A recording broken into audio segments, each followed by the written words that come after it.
Hello, hello, hello, everyone, and welcome to day 3. We have made it to the last day of the Can Diversity Collective's Inkwell Beach 2021 virtual session. As I've said the entire time, this is a prelude to what you can expect in August 10th through the 12th at Martha's Vineyard, where the original Inkwell Beach is, and we hope that you will all join us. But in the meantime and in between time, we've had some exciting programming for you. And today is no different. We're getting kicked off with an incredible team doing incredible work. You know, we're all about diversity, equity, inclusion, and belonging. And the folks from FleishmanHillard and Zebedee have taken inclusion to the next level. And this presentation will give you everything that you've never even thought about of ways of looking at inclusion and belonging. So I'm super excited to introduce our 10 o'clock Eastern Standard Time, because I know these folks are in the UK, our session, and I know you will not be disappointed. So please welcome Claire, Christina, also known as Peach, and Sue, who will give us a full presentation. I'm going to stop talking, let Claire take over. This presentation is about the changing face of influence and the faces changing it. I think I got that right. So enjoy this session. I'll come back in the end to close it out with all of my great insights that I've learned, and then we'll go to the next thing. So Claire, take it away. Thank you, Adrian. What an introduction. Shame we can't be all there on the beach together with the rosé, but thank you for satelliting us in from the UK with our cups of tea. I'm Claire. I work at FleishmanHillard. A brief introduction into what we do is we're a top global integrated comms agency. We work with brands all cross sector, and I think corporate, social, innovation, brand. I lead our youth culture and partnerships team that's really focused on connecting brands with people through culture and partnerships. I am joined by the wonderful Peach, who's a brand and inclusion specialist here. She'll talk through some of the work that we've done in that space and diversity. And also the lovely and amazing senior booker at Zebedee, Sue, a talent specialist agency that we've partnered with at FH. I will give the floor to her for quite some time with this to really talk about more of the partnership and the amazing work that they do and how we work on this industry exciting partner together. By way of a brief background to what we do in the youth and culture and partnerships space is we partner. What reason we do that is because it really resonates through passions. It really disrupts category behaviour. It really inspires and moves us and crosses subcultures, but it does really give voices to people that didn't have one before. We create and make, we influence in a meaningful way. We build brands. You all know the work that we've done through some of the range of brands and sectors and remits which Peach will talk through today, but we also really know culture and really deeply, and through that, how we drive culture forward. We connect brands with people. We do people and culture. What that means is insights reports. We held a specific Gen Z report and ran that through for insights a few years ago now. And we've recently more looked at a new generation of Gen Z. It's a cohort of people that are really united by a mindset over their age, over their demographic. So these insight and reports really, you know, they're shaped and done well. It means that we can talk to a 61-year-old and a 61-year-old. We know what they think and what they ask of brands importantly. We have our residency program. It's a really fresh take on an internship. Our application process is completely blind. It removes academia, it removes demographics, and it really gives the next wave of talent a real opportunity to come through our doors. We're also about to announce a new virtual version, which opens it up even more to people of all backgrounds in the UK. So it's something we're incredibly proud of, to give people of all diverse backgrounds and throughout the UK an opportunity for real work experience without the needs of degrees. The main thing as well is influence, but influence that's meaningful, not just products on pages. There'll be absolutely no rainbow washing here. We want to make sure, you know, brands aren't part of a trend, but we're really genuinely connecting with culture and the world around us to connect with people and what they really, really care about. Some of the top headlines here is brands behaving with bravery. We all want to be bold and brave and hero different people in our community, but we want to talk about different things and use different people and different platforms. We've worked with Cheryl Hole, as you'll see here on the slide, from RuPaul's, who's fabulous and amazing. But we used Cheryl to talk about hair and how to keep happy and momentum through lockdown. Celebrities, they still really do have a role, but their roles are changing. They're great for bringing mass audiences and bringing fun and joy, but celebrities isn't always equal success. We really need to build brand culture and equity. And, the world is, I don't need to say it, everyone's heard this term, the world is changing. And finding and putting a spotlight really on the people that really matter most is our community, and community is the new celebrity. They're really the ones that are making the difference, and those who are really representative of our world and our peers.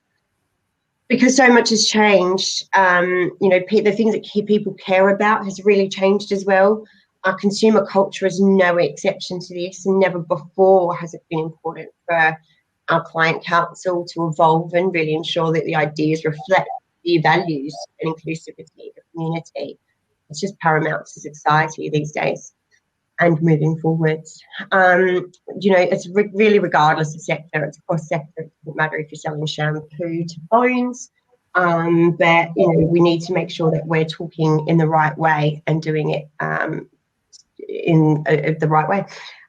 Those brands and agencies that really don't do this, they do risk being left behind. And so our partnership with standing side by side with Zebedee is our real chance to credibly lead by example and really be the agency at the forefront of inclusivity. The work that we do with Zebedee, really will set a tone. It's not a trend or a moment in time that people are talking about, that we all need to really listen, but not just listen, we need to put this into action. This partnership is new and we're so excited, and I'll send over to Peach to talk a bit more about some of the background work that this partnership will really build on. Over to you, Peach. Brilliant, thank you, Claire. So just wanted to share some examples of how the approach that Claire just spoke through in terms of connecting brands with different communities has really helped us affect positive change in society already. And obviously with the partnership with Zebedee, it's something that we're looking to build on. So I'll just walk through a few examples here. So Refuge is a women's charity within the UK. And when the UK lockdown was announced, we proactively set out pursuing ways to help the most vulnerable people in society. And we'd seen those horrifying reports of domestic killings that were on the rise during lockdown, and really big key indicators that women were being killed at almost double the rate compared to 2019. So we built on our existing relationship with Refuge and collaborated with them on their latest campaign, This Isn't Her First Lockdown, and to really raise awareness that whilst we're all in the same lockdown together, the experience is terribly different for the women and children who live in terror daily. So we created and shared campaign assets with really high profile celebrities to share on social, and the response that we got was absolutely massive, garnering hundreds of posts from celebrities and influencers, so people like Little Mix, Gillian Anderson and Clara Amfo. And the result of the campaign as well also boosted a huge uplift in donations, but also massive percentage increases to the Refuge helpline as well. Secondly is Openly, and it's a Thomson Reuters Foundation news product. And up to this point, there's been no news outlet that's published news for the entire LGBT community. And this is especially true for those living in countries where homosexuality is illegal, or nations that actively encourage homophobia. And in this case, no news is actually really, really bad news. So we work with Thomson Reuters Foundation to create Openly, which is the first news platform dedicated to underreported LGBT news from all around the world. And we launched that in 2018 during the United Nations General Assembly Week. And Openly has since gone on to make waves within the community on reporting impartial LGBT news. So just a snapshot there. 118 million readers globally, content taken by over 150 news outlets all over the world, including Pakistan, Manila, and Russia. And openly, which probably may not be common knowledge, but it was the first news outlet to break the story on the death penalty for gay sex in Brunei. And the subsequent media pressure that a lot of you may have seen actually resulted in that law being revoked, all thanks to openly disclosing that news. He for she, some of you may be aware of this movement.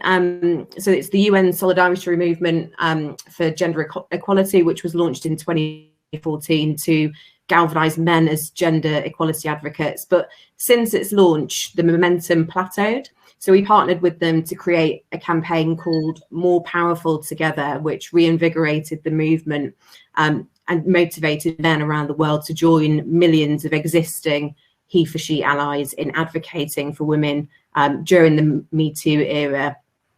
And based on the quote, half of the world's power is lost when women are excluded, we brought that message to life by turning off half of the lights at 25 of the world's most iconic landmarks, including the Empire State Building in New York. And as a result, the campaign garnered blanket global coverage and reached millions on social too. And then finally, there's been a recent coalition of Omnicom agencies, including FleishmanHillard, that have partnered with the IPC, but more to come on that at a later date. So without further ado, I'll kick it over to Sue to talk more about how Zebedee is on a mission to increase representation for different communities in the media. Sue, over to you. Thanks so much, Peach, and thank you so much, Can, for letting us be part of this day today. Like Peach has just said, I'm Sue, I'm Senior Booker at Zebedee, and we have literally just started on this really exciting partnership with FleishmanHillard. So what I'm going to do now is I'm just going to give you a bit of a run through about who we are at Zebedee, what we do, and probably most importantly, why we do it.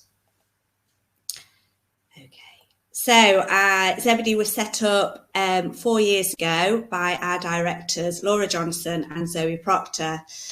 Both Laura and Zoe are experienced working with people with disabilities and additional needs. So, sorry, just to go back, we are a specialist talent agency exclusively representing people with disabilities and visible differences. So Laura and Zoe set up the agency 4 years ago. They've both worked with people with disabilities. So they had a really good foundation, a solid foundation for starting up the agency, and of course, a wealth of experience of actually working with people with disabilities. And it's a really lovely story as to how they set the agency up. It was literally one day they were on a dog walk on the beach, basically just having a bit of a moan about the lack of representation or lack of opportunities for the people with disabilities that they were working with. You know, they were thinking, why do we never see disabled models? You know, why do we never see disabled talent on the television? It's not right. You know, this needs to change. If nobody else is going to do it, then why don't we do it? Why don't we set up our own talent agency? And that's exactly what they did. As soon as they got home from that dog walk, they set up the agency. And ever since then, since 2017, Zebedee has just grown and is just going from strength to strength. We like to sort of say that before Zebedee started, diversity in casting was, you know, a black plus size model. That was diversity. But now, you know, disability was never even brought into, you know, the diversity arena. But now, since Zebedee started, we're really, really proud of the fact that, you know, that is, you know, down to us for sort of starting the conversation. So since we launched 4 years ago, we have grown our model database, and we're so proud of them all. We have over 500 models worldwide. We are based in the UK, and we have models in the UK. 2 years ago, we branched out into the US, and we now have really, really brilliant pool of models in New York and LA. And then in the last 3 months, we expanded further into Australia. And we now have an office, a working office, and we're supplying models to brands in Australia, which has been really, really exciting. So on this slide here is just a selection of our talent. And throughout this presentation, every single model that you see on these slides is one of our models that we represent. And they're all amazing. Okay, so we represent all ages, all abilities. So talent from tiny little babies to older adults, families with a variety of needs, differences, sizes, looks, and ethnicities.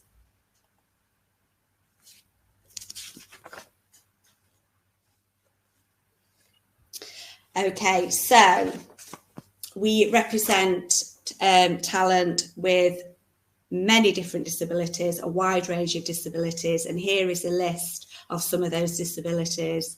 So we've got wheelchair users, amputees, so people with a limb difference, so they might be missing their arm or arms or legs or their hand, for example, people with Down syndrome, people who are blind, deaf, people with cerebral palsy, people with dwarfism, people with autism, and also other hidden disabilities, so things like Tourette's, ME, Crohn's disease, lots and lots of both visible and invisible disabilities. So that's how we first started the agency. We started off representing people with disabilities, and we still receive hundreds and hundreds of applications every week to join our agency. But as we were going along, we found that we were also getting lots of applications, not just from disabled people, but people with other sort of visible differences, who were absolutely amazing, and who we thought, well, you know, we need to represent these guys as well, because these are all brilliant. So again, we have some examples here of visible differences. So we've got here albinism, alopecia, mastectomy models, people with vitiligo, which is skin patches on the skin. James here in the slide has got vitiligo. People from trans, non-binary, and also people with visible scarring.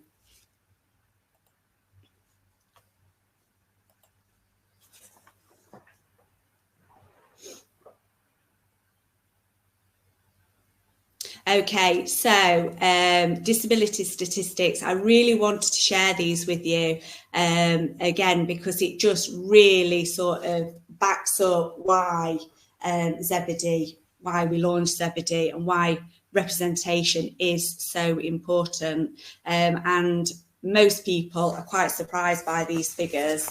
So I'm just going to go through them with you now. These are statistics for the UK, but actually further along, we do have some statistics for worldwide as well. Like I say, people are often quite shocked about this. Between 15 and 20% of the UK population is disabled, and that's around 14 million in the UK. Actually, these sorts of figures can be sort of translated into the US side as well. You're looking at about the same, 15 to 20% of the US population is disabled. 8% of children are disabled. 19% of working age adults are disabled. 45% of pension age adults are disabled. There are 1.2 million wheelchair users in the UK, which is just huge, a huge figure.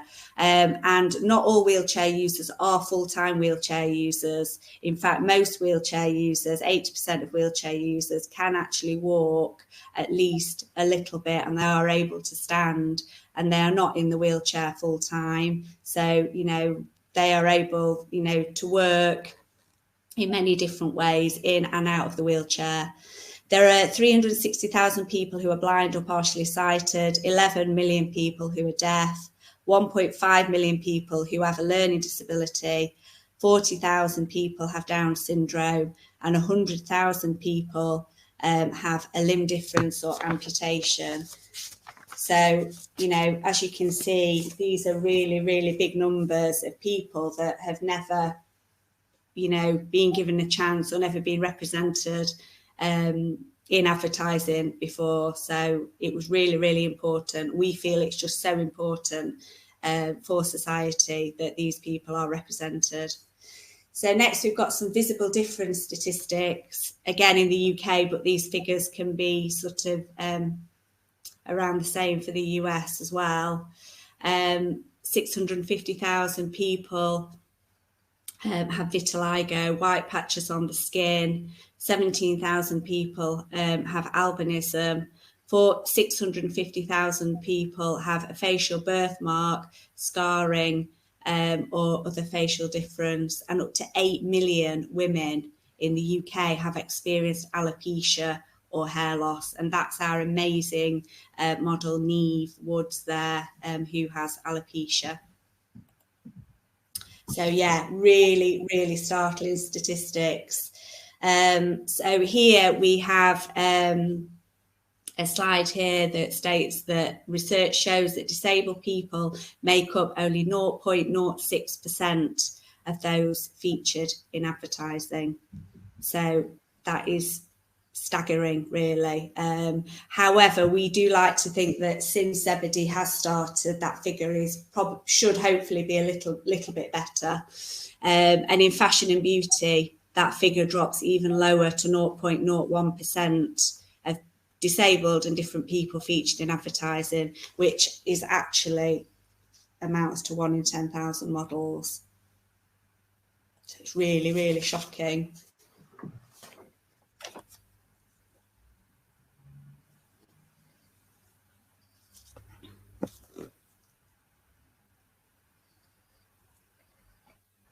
Okay, here we go. So these statistics here are a bit more sort of general, sort of global figures. So there are 1 billion people in the world living with a disability. 80% of disabled people acquire their condition as well, which really surprises people that, you know, most disabled people aren't born with their condition, and they acquire it through, you know, an accident, illness, that sort of thing. So again, that's really important to highlight that as well. And 70% of people with disabilities are actually living with a hidden disability.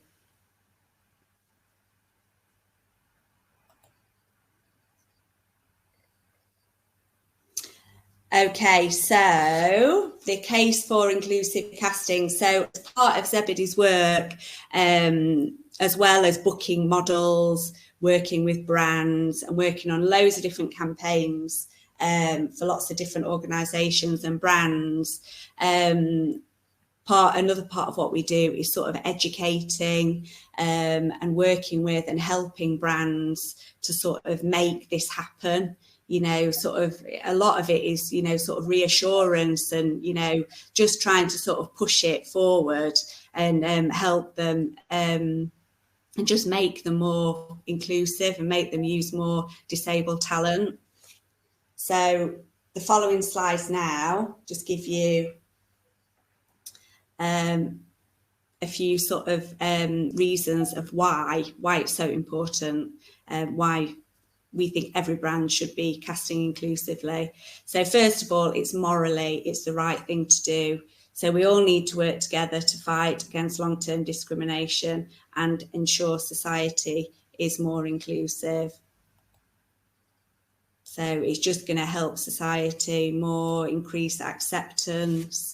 Here's a quote from one of our talents, one of our female models. As a disabled woman in her 40s, I've worked through my own personal battles to reach a stage where I'm truly comfortable in my own skin. But what I wouldn't have done to have had something like Zebedee around when I was younger, I've only just stopped flinching when I see others with the same difference as me. I grew up hardly ever seeing anyone who looked like me.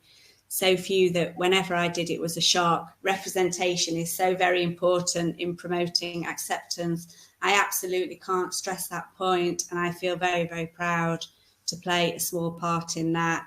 And we just get so many quotes like this from the brands that we work with. We get, emails all the time saying, oh, our customers just sent this amazing quote through. And it just proves that, not only is it changing lives for disabled people, it's changing lives for everybody. It's changing, lives of the families of those disabled people as well. This next quote is from one of the parents of a little boy with Down syndrome. So it helped our own passion to raise awareness and change outdated perceptions for those with Down syndrome. It's given my son opportunities to develop his love of fashion and modelling. He's also increasing his confidence beyond what I could ever imagine he would. So it's just brilliant.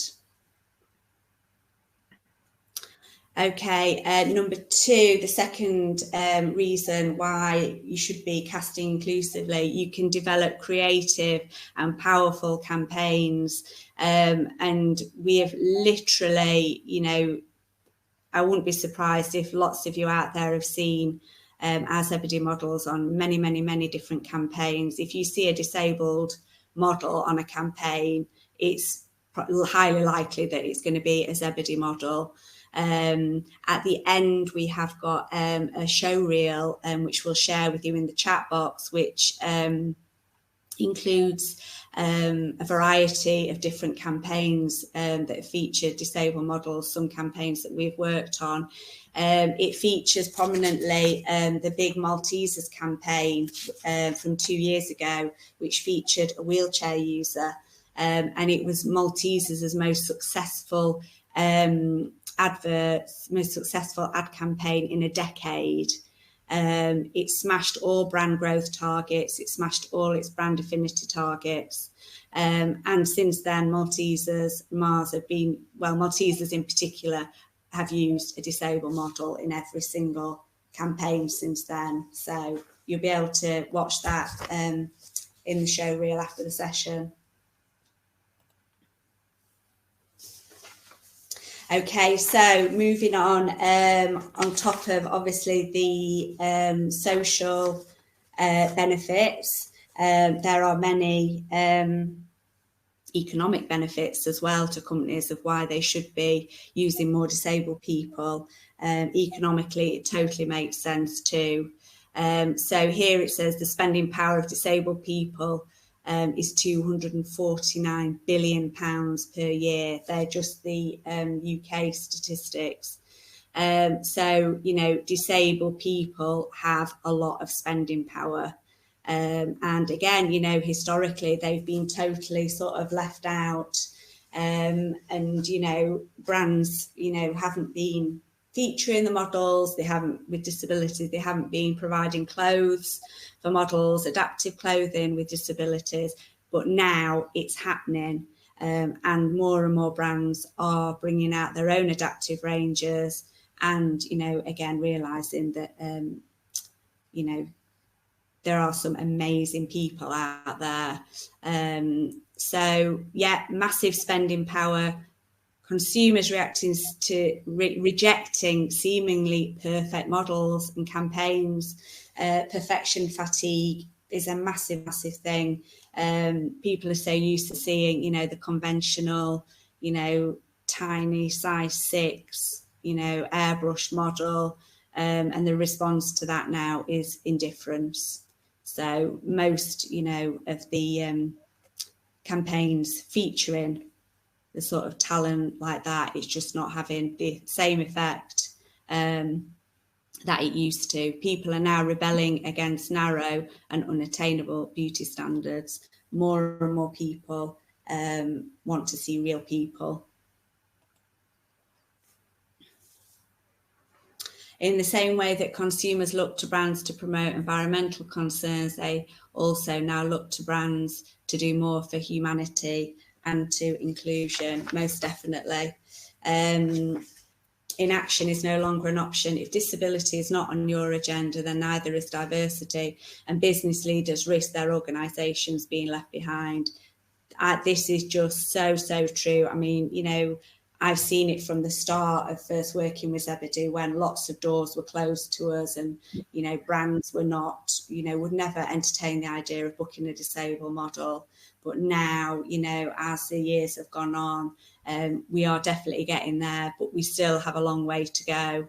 I find as well, I always say this to people, that, you know, the brands that are moving forward, the brands that are doing really, really well, are the brands that are using disabled and different models. They're the brands that are moving with the times.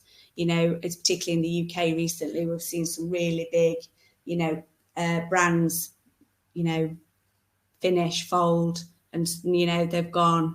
And, you know, that was again down to sort of old thinking and, you know, not moving with the times. So, yeah. Okay, so here we have a case study, and here is our amazing Ellie Goldstein, who I'm sure you must have seen around the world now. She is a supermodel in her own right, and it all started with this campaign that she shot for Gucci Beauty for one of their mascaras, new mascaras. It gained nearly 1 million likes on Gucci's own Instagram page, which is a record. It was Gucci's most liked post. And yeah, just brilliant, absolutely amazing. It was the first disabled model that Gucci had booked, and this was the reaction from there. And I think Harry Styles posted the day after, and I think he achieved like 200,000 likes. So Ellie beat Harry.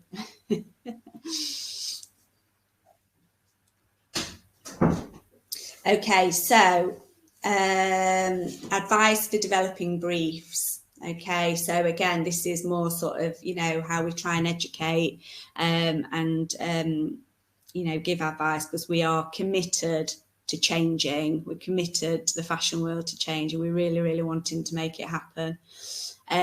So here's some advice for developing briefs. So realness needs to become integral to a brand and not just an advertising approach. You may fear tokenism, but you have to start somewhere, and someone has to be the first person to be included. And we do really, really, we always say this, that actually at Zebedee, don't mind tokenism. If it's a tick box, we actually don't mind. The important thing is that it's being done. You know, and you do have to start somewhere. So it might just start with one booking, one model, and that is from there. Brands then realise, you know, wow, this has had a great impact. We need to be more inclusive. That is generally what happens. Just be aware of stereotyping such as superhero, victim or villain. Consider disabled people for all roles, or even better, bring disability into the creative brief. Yeah, when we started 4 years ago, we were contacting brands and casting directors for shoots and for film, all different types of campaigns, and we were submitting our talent, our disabled talent, for all roles, even if the role wasn't specifically for a disabled person. We were putting our disabled people forward, and people at first we got, you know, a lot of like, why are you submitting a wheelchair user for this? And we were like, well, why not? You know, that's and yeah, that's how we started, and that is what we still continue to do now. But even better, if you can bring bring disability into the creative brief, that is happening. More roles are being created as well for disabled people, which is even better. There's some more advice here, particularly on language. Not everybody will agree on everything, but there is a general agreement on some things. We have a no silly questions policy. So when we're, you know, working with brands, we literally say, just ask, don't feel awkward. Don't, you know, we would, you know, anybody in the disabled community would rather, you know, we ask or you ask, because the whole point of it is they want to be included. We'd rather you ask than you not ask and be afraid to use somebody with a disability. So feel free to ask the client directly about preferred language, or indeed us. You are fine to use the terms disabled people or people with disabilities. Avoid the word suffers. So it's best not to say, for example, Katie suffers from cerebral palsy. Instead say Katie has cerebral palsy. Please don't say wheelchair bound. Instead say wheelchair user. Please don't say that somebody is Downs. Instead say that they have Down syndrome. And try not to use the word impairments. It's better to use the word health needs or additional needs. And try to say deaf rather than hearing impaired. Generally, not using any sort of negative language like that. So deaf or blind for partially sighted. So on the next slide, just something else just to consider as well when booking disabled people is access into the building.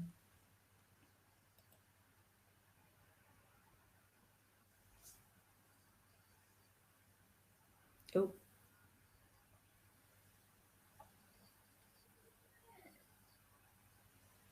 Oh, okay, we'll go on to this one. Yeah, so working with learning disabilities, autism or sensory needs. So again, it's just another example of, there are very, very little there are very few sort of major adaptations you need to make on your shoots for people with disabilities. Again, it's just a few small things. Make sure there's access into the building for wheelchair users. Try and give as much information as possible to the talent. Waiting around can be quite hard. So if they can be seen first, that's really, really useful. Giving clear and simple instructions to follow. But yeah, there does not need to be, many adjustments, just a few small things.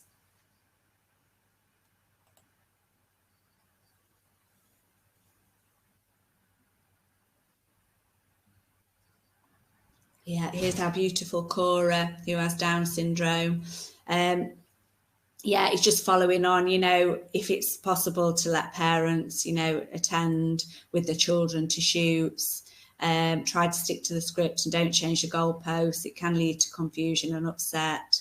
Learn a few basic signs like hello, my name is, thank you and goodbye. Quite a few people with Down syndrome use sign language as well. And again, ask questions. Most people prefer to be asked what they can do rather than presume that they can't do something.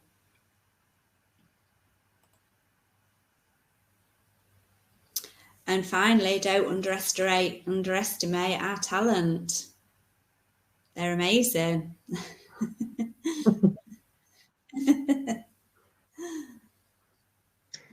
So that's amazing. The work that you're doing is beautiful and important, and we're so thrilled to partner with you even more and really make a step change in the industry in the way that we're, representing people of all abilities. Thank you so much for walking us through all of that, Sue and Peach.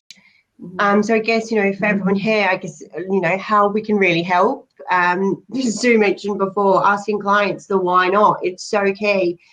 Different brands are along this journey at various stages, and some that are at their earlier stages than others. That's okay.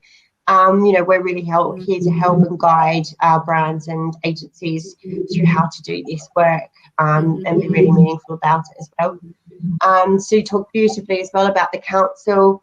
This is for brands face to face, but also how we can really help your teams, your stakeholders, your employees, things that they can talk about, things that the words that they should say, things that they shouldn't say as Sue was going through, but also things that you might need to consider on a shoot, access, all of those certain things, so that your teams really have as much confidence as possible to really put this in motion. And inspire, the stats that just, were talked through before just really resonated, and it's such a huge group of people that haven't had a voice. And they're so representative of, us. We've probably got a daughter, a brother, a cousin, a person down the street, that is sort of this representation. So, we want to inspire, better work and better industry regulations around it. So yeah, that's us. Thank you for having us. We also have a video that we will pop into the group chat. I encourage you all to look at it. It's some beautiful work from Zebedee. It's beautiful, it's funny, it's very emotional, but please watch it. Thank you so much.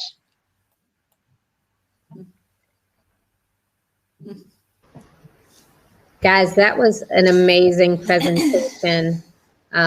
With the only 2 minutes or 3 minutes left, I think just the general kind of feedback that we've gotten in the audience is that, you know, this is so incredible. The work that you're doing, you're definitely providing a new vein of inclusion that people have really not been focused on. And so this is, if this isn't inclusion, if people can't see the value of what it means to make people feel like they belong, I think, you know, we have to question their humanity. And I think this really taps into the humanity of it all and how we can, by making the least of these, or even, you know, and I don't know if that's even the correct term if we think about the language that we use, but the different of these, maybe what we're accustomed to. We have to just be welcoming to all communities, all people, all humans. And I think that makes it better. So someone just said they have goosebumps and they're totally energized. And that is what we want to be able to do with the Can Diversity Collective, is provide new thought leadership, give people ways to think about things differently, how to be inclusive, how to just have strengthen that empathy anchor. And I really think this conversation, if nothing else, opens up people's aperture by thinking differently and being more empathetic in how they use words and how they approach people. It's just been amazing. So I thank you all for joining us. I thank the FleishmanHillard team. I thank the Zebedee team. You guys pulled through in the clutch for us to do this session. And so we love and we hope we'll continue to have a great partnership moving forward. You're more than welcome to join us in Martha's Vineyard this summer, August 10th through the 12th. Please come. You have a place on stage. And hopefully moving forward, we'll be able to sort of elevate and work closely with you guys to highlight some of the amazing work you're doing. So Claire, Christina, AKA Peach, Sue, thank you. You're always welcome to be a part of the Can Diversity Collective family, and we hope to see you soon. Everyone else, at the top of the hour, we have our next session coming up with some incredible panelists. Bend the World is the main focus on how activism and creativity are changing the landscape of how we do work. So please come back at 11 o'clock and join us. In the meantime, you guys have a great break of 15 minutes, and we will see you soon.